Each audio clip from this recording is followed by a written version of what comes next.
నూతన విద్యా సంబంధిత విషయాలపై ఉపాధ్యాయుల వైఖరులు, అభిరుచులు తెలుసుకోవడానికి సౌకర్యవంతమైన అధ్యయన పద్ధతి ఏది? కరెక్ట్ ఆన్సర్ ఆప్షన్ 1 సర్వే పద్ధతి అండి. ఆప్షన్ 1 సర్వే పద్ధతి రైట్ ఆన్సర్. తర్వాత ప్రశ్న, సతీష్ అనే విద్యార్థి పక్కింటి రాజు విదేశాలలో ఉద్యోగం చేస్తుండడాన్ని గమనించి తను కూడా శ్రద్ధగా చదివి పైకి రావాలనుకోవడం ఏమిటి? క్రింది వాటిలో సతీష్ అనే విద్యార్థి పక్కింటి రాజు విదేశాలలో ఉద్యోగం చేస్తుండడాన్ని గమనించి తను కూడా శ్రద్ధగా చదివి పైకి రావాలనుకోవడం ఏమిటి?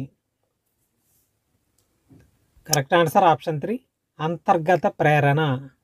సరైన సమాధానం ఆప్షన్ 3 అంతర్గత ప్రేరణ రైట్ ఆన్సర్. తర్వాత ప్రశ్న, పిల్లలు గణితంలో ఎక్కాలు కంఠస్థ పట్టడంలో ఈ స్మృతి ఉంటుంది.